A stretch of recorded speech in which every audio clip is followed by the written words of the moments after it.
Hi YouTube, it's Lena and I'm here today with my Pan That Palette update. Not quite on time, but definitely closer than last month, so I'll take it. But for those of you that aren't aware, I am panning both the Tartist Pro to Go from Tarte and the Sleek When the Sun Goes Down little mini palettes. And it's looking like I won't finish this year, but I am going to roll it into next year with the other palette that I'm panning, which you might see a sneak preview soon, who knows, but this one I do think that I'll finish because it's the little bitty shadows working for me. I guess let's start with the Tarte. Here's what it looked like last time.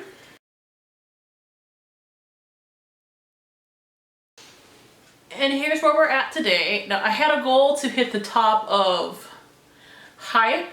I can never remember these shadow names. And I did manage to do that. And I have expanded the dip a little bit in Crisp.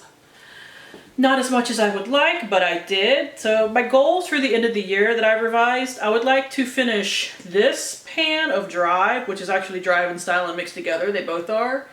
I didn't use it this month because I was using something else in my brows and to contour with, but I finished that. So hopefully I can get this worked into a routine soon, and especially when I'm contouring with it, I'm hoping it will go pretty quickly.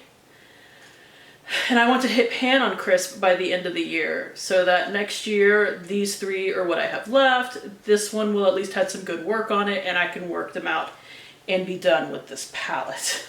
So that is the goal now, because I've had many months of really not wearing a lot of makeup this year. It's unfortunate, but it happens.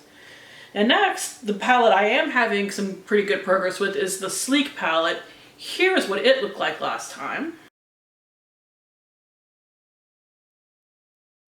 And here's what we have today. Now by my finger is the shade that I was working on, a kind of dark matte brown, or certainly at least mostly matte, that I mainly wore in my brows and the contour with. I actually had to scoop it out and put it in a different pot so that I could get my contour brush, get enough product on there, but I used the last of it today as a contour. It is a very deep contour, so I had to blend the crap out of it to do that.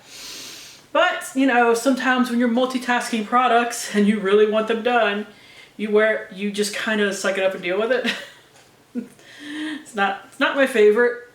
If I was going to use something to contour with, for some reason, even though this is about the same shade, I have used it as a contour and it blends a lot better. So maybe that's because it's mixed with a much lighter shadow. I don't know, because I was just using this dark brown on its own. As far as what I'm going to work on next, because what I've been doing is working on a shadow a month and trying to, just to make sure that I can knock this palette out by the end of the year. Next, I think I'm going to work on this kind of shimmery brown shade right here. It's pretty light. I could definitely like mix it with other shadows. I can wear it on its own, on the lid, you know, that sort of thing. So that one shouldn't be too big of an issue. And now, because you guys know, I do a palette of the month as well, just to give me a little more interest than its two very, very neutral palettes. And the last month I had the ColourPop Blue Moon palette. As you can probably guess, I am wearing some of it today. And I'm going to do a Halloween makeup look later in the month that is going to feature this, because it features some blue eyeshadows, so it will get to even more love soon. I didn't wear quite as many as I would have liked, just because, you know, trying to work on those things. That's what I've spent most of my days wearing. I actually mostly stuck to the mattes, which was kind of my plan when I put this in. Like today I'm wearing Fine China in the crease. I know I've worn Daba D in the crease at least once. I did use Lumi as well. One that I wish I had gotten to but didn't is Billie Jean, the silvery shade. I'm almost positive that I used Mad About You and Tide Pool as well, because they have some marks in them. So, I mean, overall, I got some pretty good uses out of this. And like I said, it is going to feature in it's going to feature in a video a little bit later in the month. But what I'm going to roll in now that that's rolling out, at least for my eye looks, is this palette. It is the e.l.f. 18 Hit Wonders palette. It's one of their big palettes. And I was, of course, drawn to the, you know, bunches of colors in it. It's still something that you can work with to get a neutral shade very easily, but, you know, Y'all know me, I love my colors, and it does have like a warm side and a cool side.